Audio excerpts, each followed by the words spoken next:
Hey everyone, welcome to your channel name. Today we're talking about how to have a healthy love life as a young adult. Relationships can be amazing, but they also take effort, self-awareness, and the right mindset. You wouldn't jump into the driver's seat of a car without knowing how to drive, would you? Same goes for love. So buckle up, because we're about to break down the essential ingredients of a healthy relationship. We'll cover everything from self-love to communication, boundaries, and knowing when to walk away.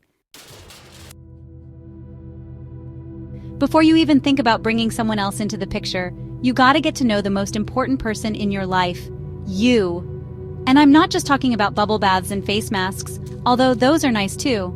I'm talking about deep down, genuine self-respect and acceptance. Ask yourself, what are your values? What are your deal breakers? What makes you truly happy? What do you absolutely need in a partner?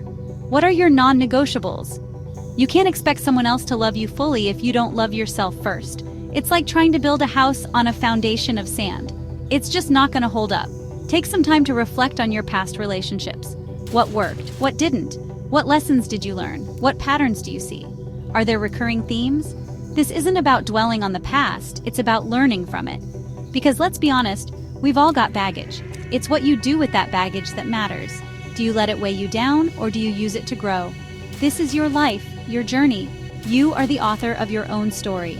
So grab that pen and start writing the chapter where you fall madly in love with the most important person you'll ever meet, yourself. Trust me, it's the best love story you'll ever write. And once you've got that self-love down pat, it changes everything. It transforms how you see the world and how the world sees you. You know that old saying, communication is key? Well, it's a cliche for a reason, folks. It's the absolute truth. You can have all the love in the world, but if you can't communicate effectively, you're setting yourself up for a whole heap of heartache. Think of it like this. Your partner isn't a mind reader. They can't magically know what you're thinking or feeling. You gotta use your words. Express yourself clearly and openly. And I don't just mean surface-level chit-chat. I'm talking about real, honest, vulnerable communication. Share your thoughts, your feelings, your dreams, your fears. Tell them what you need, what you want, and yes, even what you don't want. And when they're talking, really listen. Pay attention to their words and emotions, not just waiting for your turn to speak, but truly hearing and trying to understand their perspective. It's also about being open to feedback, even when it's tough to hear. Constructive criticism can help you grow. Remember, relationships are a two-way street. You've got to be willing to give as much as you take. Mutual respect is key. And let's be real, communication isn't always easy. There will be times when you disagree, when you argue, when you want to pull your hair out in frustration, but that's okay. Conflict is a natural part of any relationship. The key is to fight fair. Approach conflicts with a mindset to resolve, not to win. Focus on the issue at hand and try to find a solution that works for both of you. Chapter 3. Let's talk boundaries, folks. And no, I'm not talking about building walls to keep people out. I'm talking about setting healthy limits to protect your emotional well-being. Think of it like this. Your boundaries are your own personal set of rules for how you want to be treated in a relationship. They're about knowing your worth, knowing what you will and will not tolerate, and communicating that clearly and respectfully to your partner. Now, setting boundaries can be tough, especially if you're a people pleaser or you're afraid of rocking the boat. But trust me, it's crucial for a healthy relationship. Start by identifying your non-negotiables. Once you know your boundaries, communicate them clearly and directly to your partner. A respectful partner will listen and respect your needs. Chapter 4.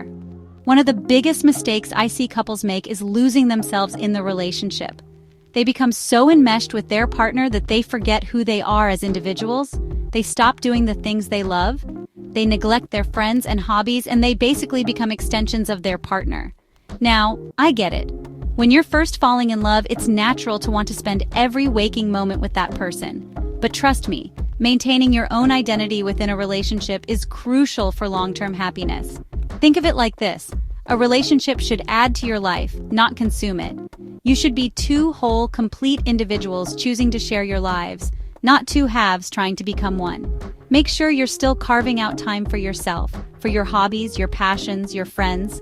Don't be afraid to have different interests than your partner. Encourage each other to pursue your dreams and goals. both individually and as a couple. Celebrate each other's successes and be there to support each other through the challenges. Chapter 5. Let's talk about red flags and green flags in relationships.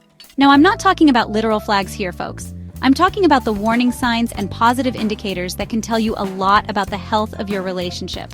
Red flags are those behaviors, patterns, or situations that should raise a red flag in your mind. They're signs that something might be off, that your needs aren't being met, or that you might be headed for trouble. Some common red flags include constant jealousy and possessiveness, controlling behavior, disrespect, lack of trust, poor communication, and unwillingness to compromise. If you're seeing red flags in your relationship, don't ignore them. Talk to your partner about your concerns, and if things don't change, it might be time to reevaluate the relationship. Now, let's talk about green flags. These are the positive signs that indicate you're on the right track, that you've found someone who's good for you and good to you. Green flags include mutual respect, open and honest communication, trust, empathy, support, shared values, and a willingness to compromise. These are the foundations of a healthy and thriving relationship. Recognizing these signs can help you build a stronger bond with your partner. At the end of the day, love should feel healthy, exciting, and safe. Focus on self-love, open communication, and mutual respect, and you'll be on the right path to a lasting relationship. If you found this helpful, hit that like button, subscribe, and share with a friend who needs to hear this message. See you in the next one.